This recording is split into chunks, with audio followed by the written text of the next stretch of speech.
So I have no idea how to introduce Peter Sandman. He is so many things to so many people, and he's been doing this for so long that he's well known around the world. I might let him he's going to give us his background anyway about how he kind of got involved. But my name is Lewis Michelson, and I'm working with Margie. You want to introduce yourself?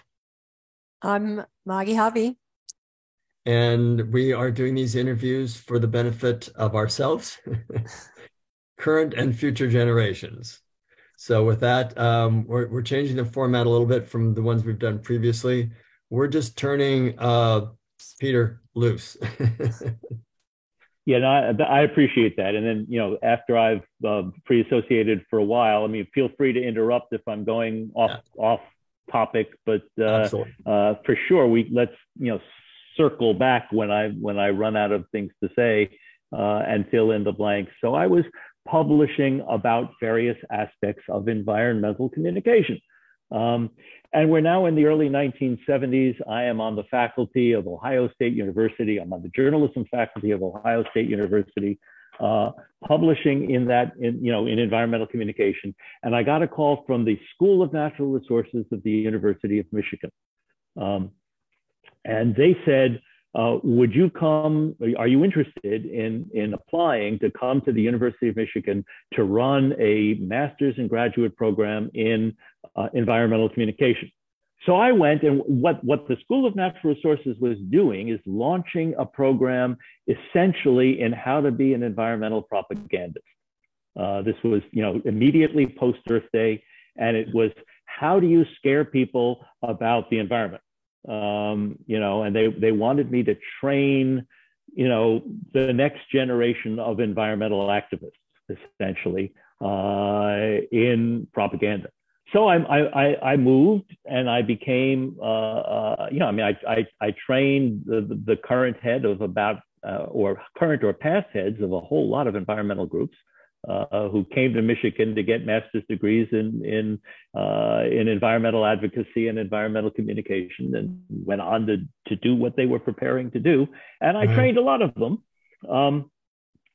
And that's what I was. I did research on how do you scare people about the environment? And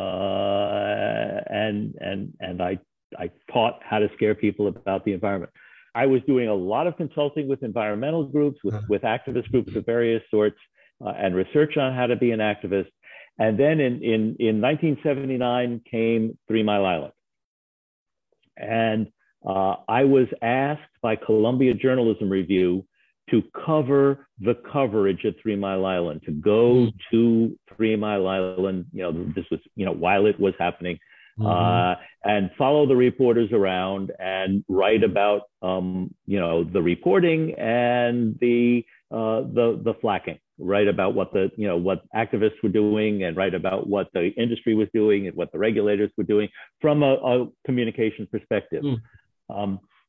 And I did that and wrote jointly with Mary Payton a cover story for Columbia Journalism Review that was almost the whole issue on that. And as a result of having worked at 3 Mile Island, I got asked to be on the staff of the Kemeny Commission that investigated the accident. President Carter appointed a government commission to investigate how the accident was managed. One of the Kemeny Commission's mandates was to look at the communication. So they staffed it up in a variety of areas. They were hiring epidemiologists and radiation physicists, and they hired me to work on the communication aspect of this. So I worked for the Kemeny Commission, only time I ever had subpoena power, interviewing all the key people that were either reporters or sources during the core weeks of this accident. This got me interested, working at 3 Mile Island, got me very interested in how do you calm people down, which was not something I had previously been interested in. I mean, pretty obviously, there was no need to alarm people at 3 Mile Island. They were already alarmed. They were arguably excessively alarmed. So somewhere, between how do you guide them through this situation after they're alarmed, and how do you calm them down so that they're not more alarmed than they need to be, were important communication questions at 3 Mile Island. And it came to my attention belatedly that this was, what I had been doing in environmental communication wasn't what was needed. There were activists who thought it was what was needed. I hasten to add. There was an organization called 3 Mile Island Alert that thought people weren't scared enough. But there was a good case to be made that the other side needed some attention at 3 Mile Island. That calming people down and helping people cope were needs different from the ones I had been pursuing for the previous decade. Is this making sense? It does, and it makes me wonder: is it just reversing what you were doing before, or I'm sure it's much more complicated than that? But so where did that take you? Well, it isn't just reversing what I was doing before, but it's an entirely different toolkit. The toolkit for how do you scare people, you can't just put a knot in front of all of that and use it to reassure people. It's a completely different toolkit. It has much more to do with figuring out why they're upset, and it led me to the sort of the core intellectual observation that I made that let me sort of interrupt the narrative to explain what it led me to. The correlation between how upset people are and how endangered they are is quite low. But the correlation between how upset they are and how endangered they think they are is quite high. Right. And what became sort of the core of my approach to risk communication is to look at the causal structure of that high correlation between what I came to call outrage and hazard perception. And what I learned is that it's not mostly the case that people are upset because they think they're endangered. It's much more the case that people think they're endangered because they're upset. That outrage is the engine of hazard perception much more than hazard perception is the engine of outrage. And therefore, if you're trying to get people to take precautions, the core task isn't to convince them it's dangerous. The core task is to get them upset. And if you get them upset, they will believe it's dangerous and they will take precautions.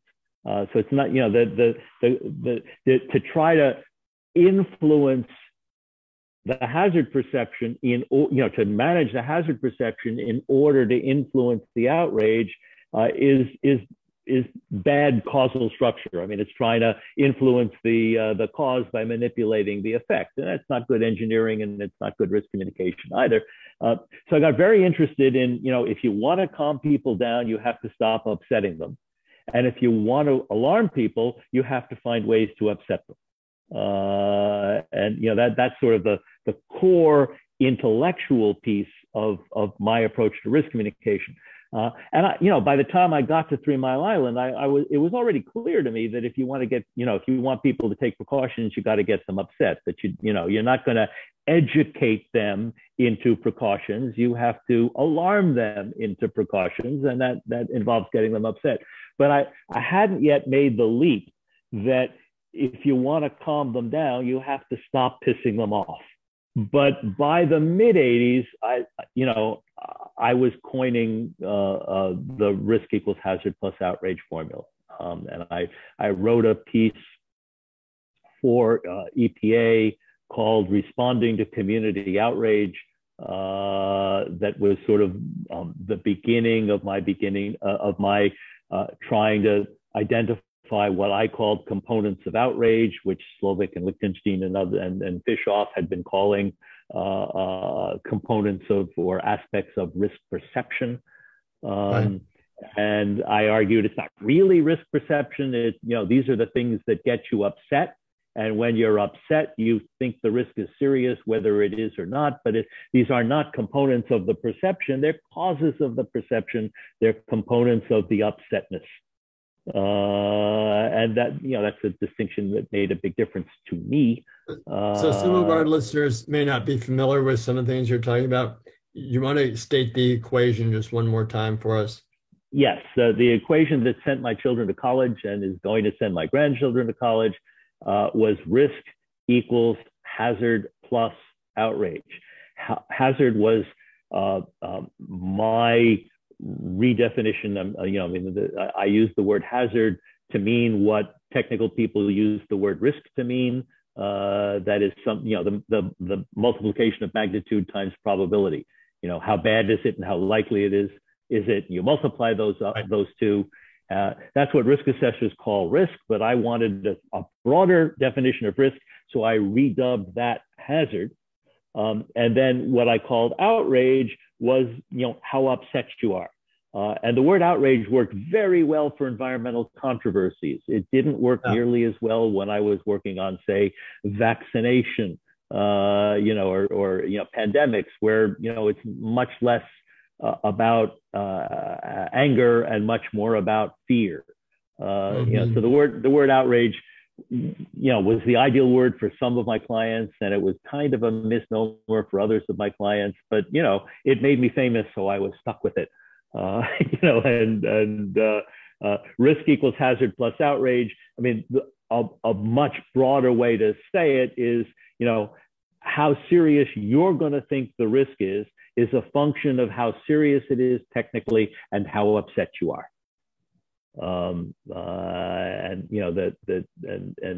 Outrage isn't quite the right word. That plus sign isn't quite the right, definition of the function either. But that was the shorthand that I came up with in the mid-1980s.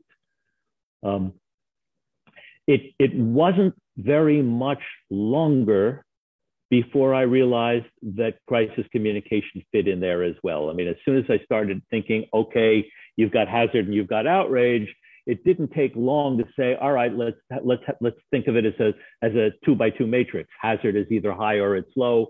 Outrage is either high or it's low. And I developed, and the terminology shifted over time, but by the by the end of the 1980s, I had a sense that if it's high hazard and low outrage, the task is precaution advocacy. Trying to get people more upset so that they will think the risk is greater than they thought it was, and be more willing to take precautions or demand precautions or tolerate precautions. On the other side, on the other corner of this 2x2 matrix, if the hazard is low and the outrage is high, people are upset but not endangered. The task is outrage management, trying to calm them down rather than rile them up. And I'm going to come back to that. If they're both high, the task is crisis communication. That is, if they're both endangered and upset, then you don't have to get them more upset. They're upset enough. You have no business trying to get them less upset, because the outrage is what's going to motivate them to take precautions, and you want them to take precautions because the hazard is serious. So the outrage is just where you want it. It's fine. You don't have to mess around with it, but there are still communication tasks to be done. You have to help people bear their outrage. You have to help them bear the hazard. You have to help them choose wise rather than unwise precautions. So crisis communication is a third toolkit. By the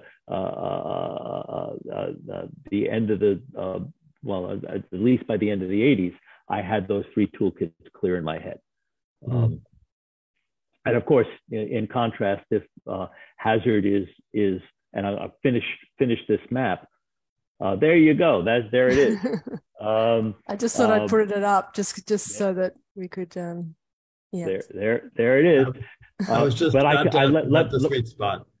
yeah, and I want to finish with two things down in the no, keep that up there if you will for a minute, Margie. Down in the lower left hand corner, low hazard and low outrage. That's not, I mean, there's no need to do risk communication. There is if you're only there temporarily. I mean, you might want to do pre-crisis communication or pre-precaution advocacy or pre-outrage management if you think you're headed in the months ahead to one of the other corners. But if you're permanently in the low hazard, low outrage corner with respect to a particular audience and a particular issue, there's not much risk communication to be done. The sweet spot, on the other hand, is where IAP2 lives. Finally, I get to talk a little bit about IAP2. The sweet spot, which I never did any work in until I started working with IAP2, hazard is intermediate, outrage is intermediate. People are, it's not a trivial risk, but it's not an urgent risk, so that they can afford to take their time, think about it, figure out what to do. They're not apathetic, but they're also not freaking out. They're interested. And the public consultation paradigm is calm, rational people chatting with each other about a non-urgent risk. That is the sweet spot. So where risk communication intersects public consultation and intersects stakeholder relations is when people are very upset. And most public consultation happens in venues where people are very upset. That's when a company or a government agency says, oh, damn, we've got people demonstrating, we've got people throwing rocks at our car, we've got people trying to stop us from doing what we want to do. I guess we better hire a public consultation person to come in here and help us deal with this upset public. So the paradigm of public consultation is calm conversation. The reality of public consultation is public consultation people get hired when there's an outraged stakeholder group that needs to be calmed down. So that there's an outrage management task that is a precondition for the public consultation task. That's not an understanding I had until much later. So I mean, the sweet spot is the last thing that I figured out about this map of the relationship between hazard and outrage, and I figured it out with IAP2's help. It's interesting because there's a big difference between reducing outrage in order to make people stop caring and to stop bothering you versus reducing outrage so that you can have a conversation about it and maybe involve them in helping you make risk management decisions. And I think that's what was really interesting about that period when I joined the fracas, the fray, so to speak, in the mid 80s, was both of those were going on. There were both people who were peddling, here's how you calm them down and neutralize them so that you can do what you're planning on doing already because they don't know what they're talking about. And there were those of us for example, the hazardous waste program in the U.S. called Superfund, which is where I was, which was all about empowering at some level the community to be able to work with you in order to make better decisions, which is the heart of IAP2, right? Making better decisions. So you're right. I do think that was the contribution of those of us in this field in kind of changing the purpose and finding a more noble purpose for outrage management. I think that's right. I mean, my collaboration with IAP2 came out of an awareness that, public consultation people actually needed the outrage management bag of tricks as a predecessor to their bag of tricks much of the time. Not always. I mean, sometimes, you walk into a room full of people who are ready to bargain with each other or seek consensus or seek compromise, but quite often they're not ready for that, and I had the expertise in how to get them ready for that. But you're absolutely right. Most of my outrage management clients weren't trying to engineer a calm negotiation. They were trying to get people to go home. So if you will, from your point of view, they wanted to overshoot. They not only wanted to get people calm enough that they were willing to talk, they wanted to get people so calm they wanted to go home and watch TV. I think the other connection that you brought to mind about where the intersection is, this is fascinating discussion, isn't it, Margie? And you're welcome to join in anytime, is that a lot of what's described in that article that we just took that image out of talked about the idealized venue for these discussions that take place, which is the classic public meeting. And I think one of the other contributions intersections was the public participation field was saying, how can we bring people together in very different ways, in different formats, using different techniques, that the techniques themselves have a calming effect, have a conducive effect to a calmer, of which public meetings were probably the worst technique possible for trying to do that. And so that's why all of these things, I think, came together and why there was such a strong bond and nexus between your work and the work we were doing, focusing on the process of public participation. And not wanting to get into the history, but I suppose it's worthwhile mentioning that it was like the Scottsdale kind of event, which was a training event that brought together Peter with the IOP2 community, and that would have been something like, I'm going to say 2007 maybe, or something like that. So I think that was the sort of bringing together, and it's almost like November 2007. I looked it up. That's right.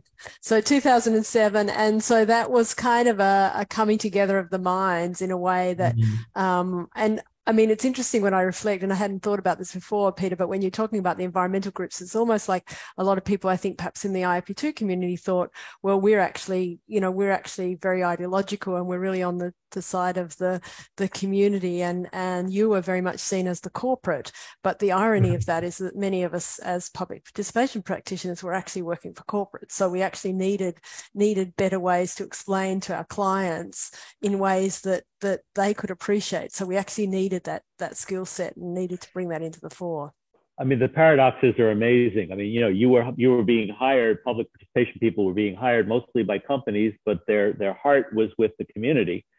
I was being hired by companies, but the main thing I was training them is how to listen to the community and how to stop pissing off the community. I mean, the core of outrage management. I mean, the bag of tricks were things like, share control and be accountable and acknowledge your prior misbehaviors and acknowledge your current problems, all those things.